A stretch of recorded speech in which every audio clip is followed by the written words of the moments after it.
They come out 5 wide, 3 of them to the right side. They'll come out throwing here on first down. And he takes a shot on the release as this will be incomplete. And the big boys up front in the trenches, what do you think of the O-line, Charles? I love them because this is a group that's so cohesive. They know what the man next to them is going to do at all times, and they operate as a terrific unit. Looks like the defense in press coverage here. And 2nd and 10, he'll look to throw again. It's brought in by Kevin White. A nice pickup there of 11 yards, and it'll move the sticks. A good catch there and a first down for the offense. Excellent awareness by the receiver to know where the first down marker was.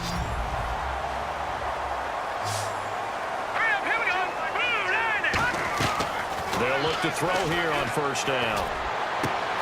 And incomplete on the deep ball. Austin Hooper, the tight end, was the intended target. And that'll bring up 2nd down. Time quickly to look at the Chargers defense. Jason Verrett may not have ideal size as a cornerback, but no one plays the ball better in the air than the guy I call Mighty Mouse. All right, here we go. The former Indiana Hoosier here, Tevin Coleman. And very little room to maneuver. He'll get this down to about the 39. Calling about a gain of 3, and they'll be looking at a 3rd and 7 coming up. We always like to talk about defense in terms of levels. 1st level defensive line, 2nd level linebackers, 3rd level defensive backs. On that run, that was what we call a 1st level run, and it was stopped by a 2nd level player. Backing up. Chargers able to get the pressure and bring him down. Yannick Ngakoue in there to drop him for his 5th sack of the year.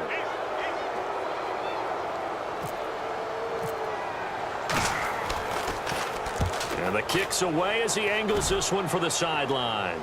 And no return possible here as they angle this one out of bounds.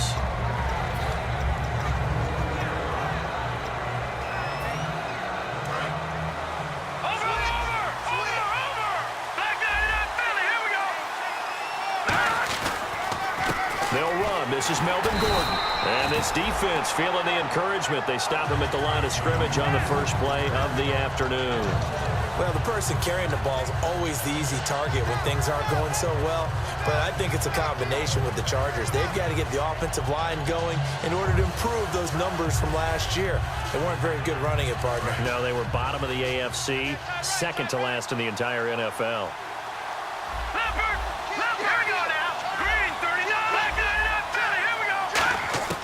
From the shotgun, he'll look to throw.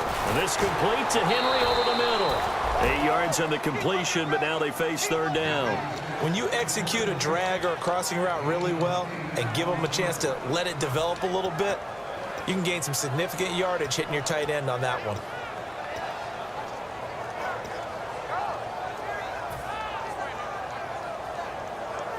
They're still in search of the first down after that last completion. And on 3rd and 3, they decided to go with a dime package. Yeah. 6 DBs. Yeah, you're right. They've got 6 out there. And he will find his man on the outside. And he brings this up to the 46. Good enough for the first. We heard them talk before the game about utilizing the intermediate passing game this week. It works for them there. They move the chains. And we saw them work on it in practice as well. And most teams take a period at a time to work on different things. They put a couple of periods of work into the intermediate passing game, and now we know exactly why. They got the look that they were seeking, and they were able to take advantage of it. You know what really fires up offensive linemen? When the guy that is carrying the ball behind them can create his own space and break a tackle along the way. See if they stay on the ground for 2nd down.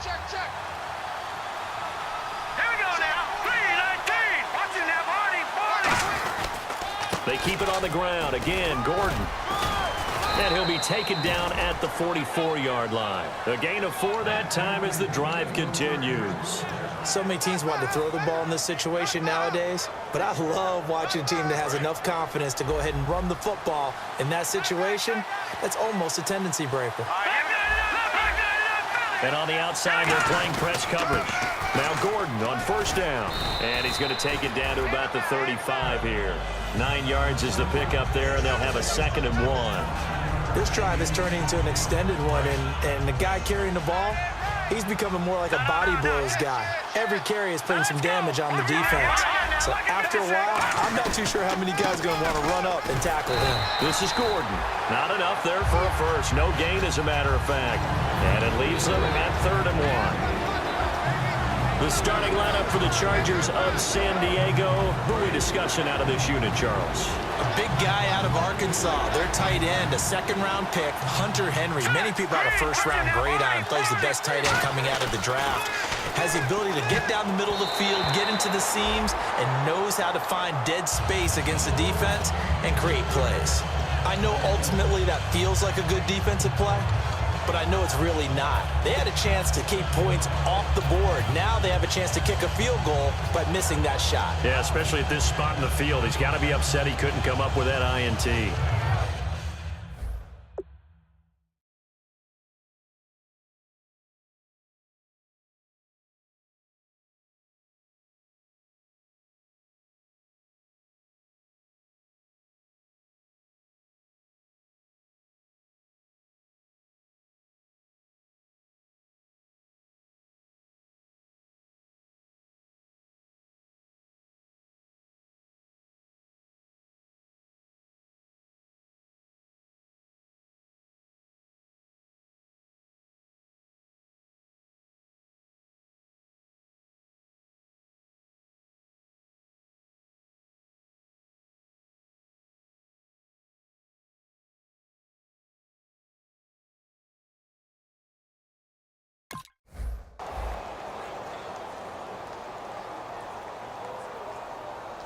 Would have been right at about a 52-yard field goal try, but no, they are going to go for this thing on 4th down.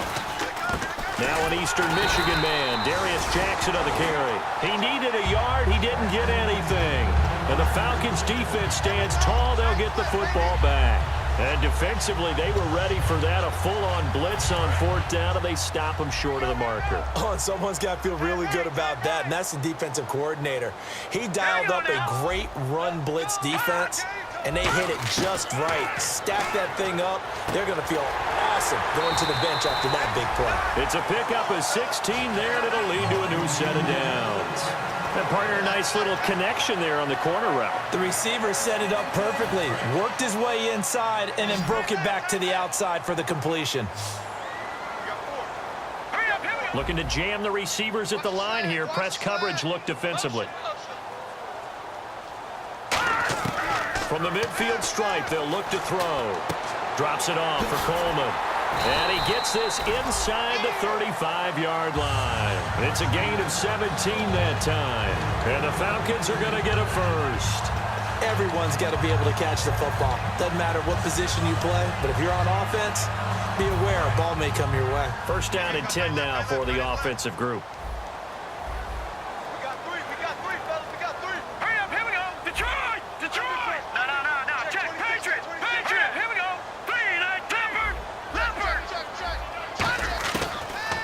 Throw here out of the gun. He's going to air one out. And he is into the end zone for a Falcon touchdown. Austin Hooper, his 4th touchdown on the year. And the Falcons have taken the early lead. Boy, it's nice to have that big, reliable target you can go to. Each and every time. A lot of people see that position as a fallback. Throw it to them when all else fails. Not at all. This guy can make plays, and that's exactly what he just did. Yeah, play here for a touchdown. It's good, and that gives the Falcons a 7-0 lead.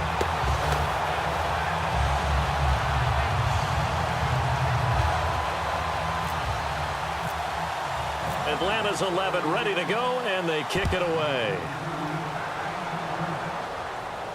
That's fielded in the end zone. And he'll get across the 20 before he's brought down at about the 23-yard line. And now San Diego getting set to go. And last time out, went for it on 4th down, turned it over, gave him great field position, turned it 6 points, so they've got to recover here, Charles. It's amazing what one decision can do in the chain of events, right?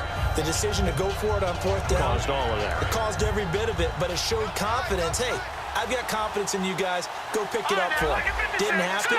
Also showed confidence in the defense. They didn't pick up their end of the bargain, so now they've got to come back out and start over and rebuild that confidence. Yeah, give him 4 yards there. It'll be 2nd and 6. Okay, Charles, defensive starter time for the Atlanta Falcons. And let's spotlight Keanu Neal, the safety out of Florida. So big, so athletic. Many thought they might make him an outside linebacker, but I think they're going to use him as a hybrid. Outside linebacker, strong safety, kind of in the Cam Chancellor mode in Seattle. Give him 4 on the carry, and it'll make this a 3rd and about 2.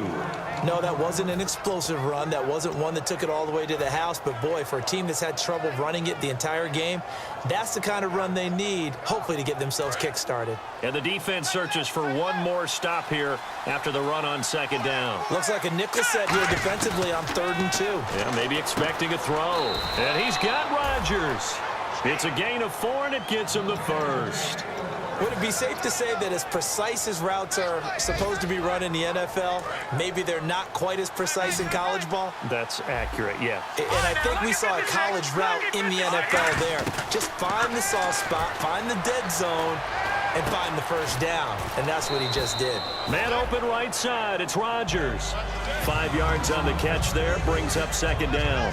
Brandon, so many times we see the crossing route start as a quick hitter, but in this play, he had time in the pocket and waited for him to clear going across. So they complete the pass, and now they face a 2nd down. Here we go. Out of the gun. They'll look to throw. He's going to flip that out to the flat. It's complete. No gain on the play, and it'll bring up a 3rd down. Back now to begin the 2nd quarter with Charles Davis, Brandon Gaudin. It's the Chargers here with a football. They've got a 3rd down and 5 to start things out.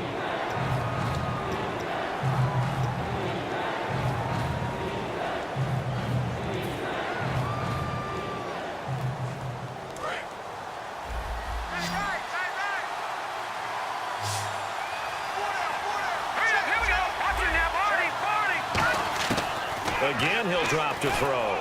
Open man, it's Allen. And he's taken down, but not before he gets this into enemy territory across the 40. And Brandon, from our time in college football, where receivers weren't running the traditional NFL route tree, one thing they did learn, find open areas, find soft spots, and set up and catch the ball. And I think we just saw that there. Yeah, we saw that indeed, picking up the 1st. A good pickup there of 20 yards. And now the passing game here in the 2nd quarter starting to heat up a little bit. Don't you feel the rhythm starting to happen, right? You see it. Now the confidence is starting to rise. I think now as a play caller, because that has happened, you lean on it a little bit more. You don't go totally away from running. And he takes it in for a Charger touchdown. Keenan Allen, his 3rd touchdown now on the year. And the Chargers are an extra point away from tying this thing up. It's good, and we're all tied at 7 apiece. So we're right back where we started, all even as the kick's away. That's fielded in the end zone. And in hindsight, probably should have stayed where he was, as he'll only get back to the 16-yard line. Now the Falcons offense, they get ready to head back out here. And that recipe on their last drive that resulted in a touchdown looked pretty good, so they'll be hoping to do that once more. And it takes me back to when we sat with the offensive coordinator and the head coach. They felt pretty good about their game plan and thought there were some holes in the defense, and they exploited them the last time out. Let's see if they can come back and put together a similar drive. And we'll see if they can do just that. They begin the drive with Coleman, and now they're going to get him down right at the line of scrimmage. No gain on the play. It'll be 2nd down. Well, at least he was able to break that initial contact, or it could have been a loss. Yeah, give credit to the defensive player, though. What did he do? Made him slow down, slow up his feet, and allowed the rest of the guys to get there to finish him off. Back to throw now on 2nd and 10. And he fires one that's intercepted. Picked off by Denzel Perryman. And they will take over at the 29-yard line. And now San Diego getting set to go. And they were able to punch it in the end zone last time. They'll be looking to do that again here for the defense. Obviously, they'll be looking to stop them from punching it back in the end zone. It always is punch-counter-punch, isn't it? And which team has the advantage? Well, let's just go back. Last time on offense, they rolled.